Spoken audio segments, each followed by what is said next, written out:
It was one of those Lagos days when the sky couldn't make up its mind, sunshine or sudden showers. By the time Zara stepped out of her office building in Victoria Island, the clouds had started spitting those annoying little droplets that looked innocent but warned of an impending flood.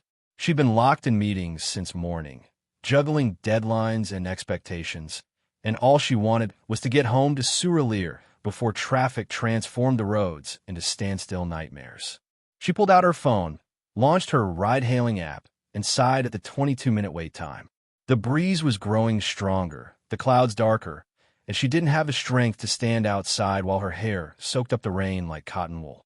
She was about to call a colleague to hitch a ride when a silver Toyota Corolla glided to a halt right in front of the building's gates. The window rolled down, and a man leaned slightly toward her, flashing a courteous smile. "Good evening, Zara, right? I'm your ride." Zara blinked, a little surprised but relieved. The car matched the one on her app. Same model, same color, even the dark-tinted windows. And with the drizzle intensifying, she didn't bother checking the plate number. She was cold, tired, and hungry. The man looked respectable in a clean polo shirt and jeans. He even opened the back door for her, like a proper gentleman. "Thank you," she muttered as she slid in, glad to escape the growing rain. Inside, the car smelled like it had just left the showroom, touched with a mild air freshener. The seats were clean, not the worn-out type you'd expect from typical Lagos taxis. Zara settled in, placed her bag by her side, and didn't notice the driver hadn't tapped his phone to begin the ride. As they eased into traffic, she felt a bit lucky. People were still standing under umbrellas or crowding office porches, waiting for their rides. She even messaged her friend, "Got my ride already." Thank God, oh. She didn't know that in Lagos, small blessings sometimes carried big risks. For the first few minutes, everything seemed fine. The driver merged seamlessly into the traffic, even engaging in light banter. This rain go cause serious hold-up. Lagos goes slow no day, ever disappoint, he said casually. Zara nodded with a polite smile, half listening, scrolling through her phone. But something soon began to bother her. The driver still hadn't started the ride on the app. Normally, the moment she entered a car, the driver would confirm the trip. But this one kept humming to himself, tapping the steering wheel like he was drumming along to music in his head. She glanced at his mounted phone screen. It was blank. No navigation map. No app. She told herself maybe the network was messing up. Lagos networks were notorious for going missing when you needed them the most.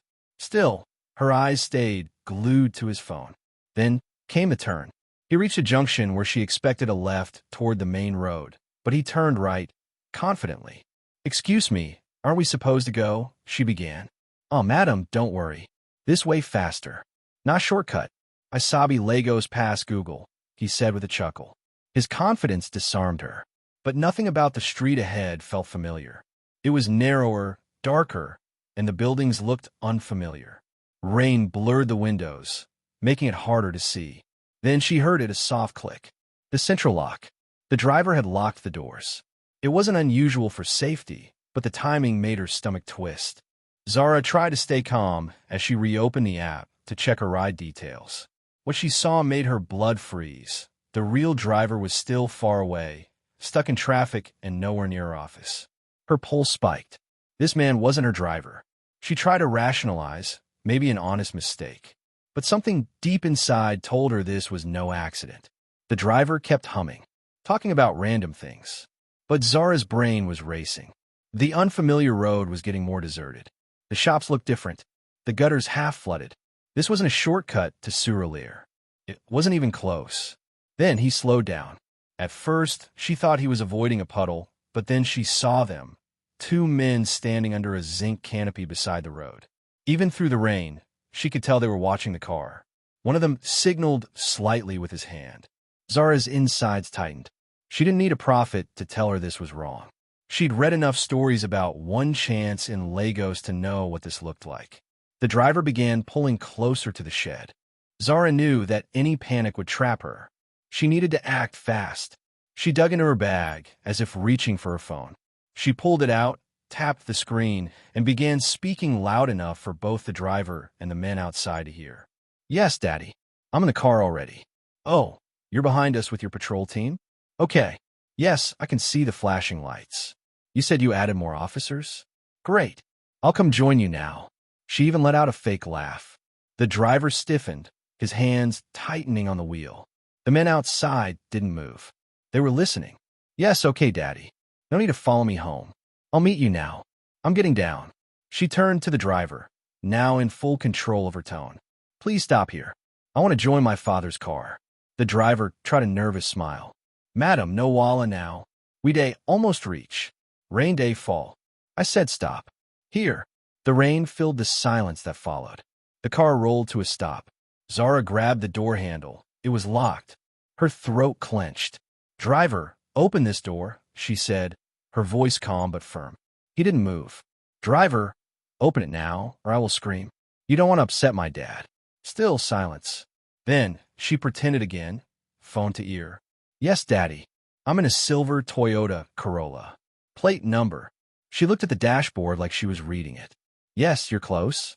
You're turning the corner? Okay, I'm waving to you now. The driver's body tensed. Then he reached down and clicked the lock. Zara didn't wait. She yanked the door open, stepped into the rain, and slammed it behind her. She walked quickly toward a row of lit-up shops. Rain pounded on her, but she didn't care. Her blouse clung to her, cold and heavy, but every step felt like survival.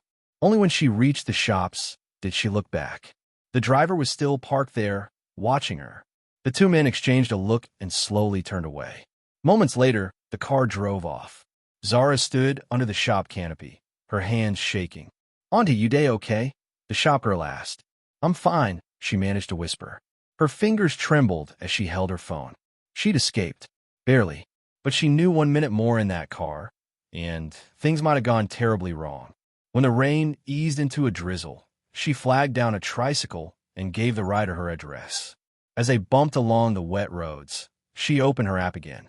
The real driver was still far away. Stuck. Delayed. She had gotten into a complete stranger's car. No confirmation. No plate number. Just vibes and rain. Once home, behind a locked door, she called customer support and reported everything. The agent was shocked and emphasized the importance of always checking plate numbers and driver profiles. Zara promised to file a report. Later that night, scrolling through Twitter, a headline stopped her heart. Young man missing after boarding private ride in Lekki. The article described someone who entered the wrong car. Witnesses remembered two unidentified men. The car model? Almost exactly like the one she had escaped from. Zara dropped the phone and wrapped her arms around herself. For days, she couldn't shake the memory. The fake smile, the locked door, the men waiting. And from that day on, each time she used a ride-hailing app, she triple-checked everything. Driver name, photo, plate number. She told everyone she could, friends, neighbors, even the hairdresser at her salon. In this Lagos, she would say, your eyes must work before your legs move. That plate number is not decoration. It's your defense. Check it before you enter. Always. She didn't learn that from a blog. It was etched in her memory by a close call she'd never forget.